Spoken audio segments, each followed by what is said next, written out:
अमरावती येथील शासकीय वैद्यकीय महाविद्यालयाला अद्यापही जिल्हा सामान्य रुग्णालय, जिल्हा स्त्री रुग्णालयाच्या संलग्न वस्तूसह पायाभूत सुविधा हस्तांतरणाच्या सामंजस्य कराराअभावी तिसऱ्या वर्षातील प्रवेश प्रक्रियेवर प्रतिबंध घालण्यात येणार असल्याच्या Maharashtra University of Health Sciences MUHSच्या कडक इशाऱ्याने पुढील वर्षाची मान्यताच धोक्यात आलेली आहे.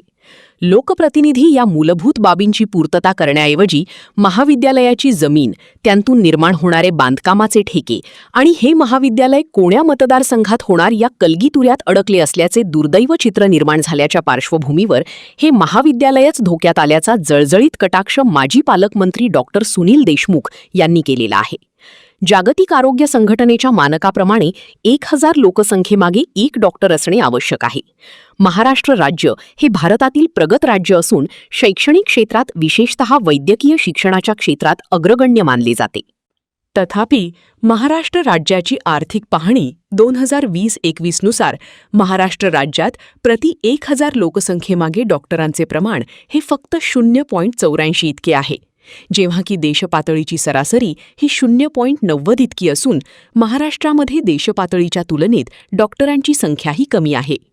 महाराष्ट्र शासनाने अमरावतीसह राज्यातील इतर जिल्ह्यांमध्ये जिल्ह्याच्या ठिकाणी नवीन शासकीय वैद्यकीय महाविद्यालय स्थापन करण्याचा धोरणात्मक निर्णय घेतला होता. त्याचा शासन निर्णय 10 जुलै 2023 रोजी निर्गमित करण्यात आला. यामध्ये 100 विद्यार्थी संख्येचे वैद्यकीय महाविद्यालय व 430 बेडचे हॉस्पिटल निर्माण करण्याचे योजण्यात आले होते.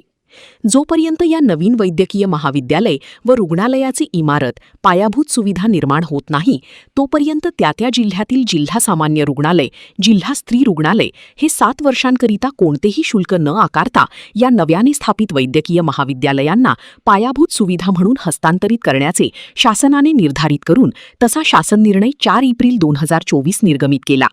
यामागील उद्देश हाच होता की नव्याने पायाभूत सुविधा निर्माण करणे ही वेळखाऊ बाब असल्याने आरोग्य विभागाच्या उपलब्ध पायाभूत सुविधांचा विनियोग करून लवकरात लवकर वैद्यकीय महाविद्यालय सुरू करणे. याच निर्णयाच्या आधारे अमरावती येथील वैद्यकीय महाविद्यालयाकरिता जिल्हा सामान्य रुग्णालय, जिल्हा स्त्री रुग्णालय व यांचे हस्तांतरण वैद्यकीय महाविद्यालयाला करण्याचा सामंजस्य करार शासन स्तरावर करण्यात आला. परंतु तेव्हापासून आजतायागत कोणत्याही जनप्रतिनिधींनी याची दखल घेतली नाही. त्यामुळे जरी हा सामंजस्य करार झालेला असला तरी अद्यापही वैद्यकीय महाविद्यालयाला या वास्तूंच्या पायाभूत सुविधांचे हस्तांतरण करण्यात आलेले नाही.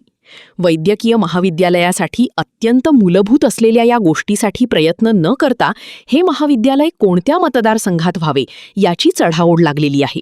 वस्तुतः हे वैद्यकीय महाविद्यालय हे अमरावती जिल्ह्यासाठी असून ना की कोण्या विधानसभा मतदारसंघासाठी आहे हे यांच्या ध्यानात येत नाही. हे वैद्यकीय महाविद्यालय कुठे व्हावे, त्याची जमीन याच विषयावर सातत्याने वादविवाद होत असून यामागे जमीन, बांधकामाचे टेंडर आणि त्यायोगे येणारी टक्केवारी तर नाही ना, अशी उघड चर्चा जनमानसामध्ये एव्हाना सुरू झालेली आहे. हे दुर्दैवी आहे. या वैद्यकीय महाविद्यालयाचे सुपर स्पेशालिटी हॉस्पिटलच्या परिसरामध्ये सुरुवात तर झालेली आहे. सध्या विद्यार्थ्यांची दुसरी बॅच येथे सुरू आहे आणि तिसरी बॅच पुढच्या वर्षी प्रवेश घेणार आहे. याकरिता MUHS म्हणजे Maharashtra University of Health sciences यांनी वैद्यकीय महाविद्यालय प्रशासनाला नुकतेच एक पत्राद्वारे कळविले आहे की आपल्या महाविद्यालयांमध्ये विद्यार्थ्यांकरिता आवश्यक पायाभूत सुविधा, प्राध्यापक, विद्यार्थ्यांकरिता ऑपरेशन थिएटर यांची उपलब्धता नसून 11 मे 2026 पर्यंत या संसाधनांची पूर्तता न केल्यास तर पुढच्या सत्रातील 100 विद्यार्थ्यांच्या प्रवेशाला मान्यता देण्यात येणार नाही. एकीकडे युद्धपातळीवर वैद्यकीय महाविद्यालयाच्या जमीन, त्याची टेंडर प्रक्रिया याकरिता लोकप्रतिनिधी एकमेकांवर वार पलटवार करत असताना ज्या वैद्यकीय महाविद्यालयासाठी हे सुरू आहे त्याची मान्यता व त्याचे अस्तित्वच Maharashtra University of Health Sciences यांचे या पत्रामुळे धोक्यात आलेले आहे. ही बाब कोणत्याच लोकप्रतिनिधींच्या कावात सुद्धा नाही. त्यातल्या त्यात मिळालेल्या माहितीनुसार अमरावती विधानसभेचे प्रतिनिधित्व करणारे दोन्ही आमदार यांनी जिथे हे महाविद्यालय सुरू आहे तेथे आतापर्यंत साधी भेट देण्याची इच्छाशक्ती सुद्धा दाखवलेली नाही. म्हणजे ही सगळी लढाई फक्त जमिनीसाठी का होत आहे? उद्या हे मेडिकल कॉलेजच जर बंद पडेल तर या जमिनीचे करायचे काय? जिल्हा सामान्य रुग्णालय, जिल्हा स्त्री रुग्णालय यांच्या हस्तांतरण करण्याच्या प्रक्रिया शासन स्तरावर रखडलेली आहे. याचा एकही लोकप्रतिनिधी पाठपुरावा करत नाहीये, त्याकडे लक्ष देत नाहीये. शासन स्तरावरही हस्तांतर होऊन मेडिकलच्या विद्यार्थ्यांना अभ्यासासाठी पेशंट, प्रात्यक्षिकासाठी ऑपरेशन थिएटर्स, एकूणच संपूर्ण रुग्णालयाचे इन्फ्रास्ट्रक्चर उपलब्ध करून देण्याची जबाबदारी कोणीही घेताना दिसत नाहीये. येथे शिक्षण घेत असलेल्या भावी डॉक्टरांना डॉक्टर होण्यासाठी लागणाऱ्या किमान आवश्यक सुविधा पुरवण्याकडे एकही लोकप्रतिनिधी लक्ष देताना किंवा शासन स्तरावर प्रयत्न करताना दिसत नाही. याउलट जमीन, नवीन इमारतीचे टेंडर यातच सगळे मशगूल असल्याचे विदारक चित्र निर्माण झाले.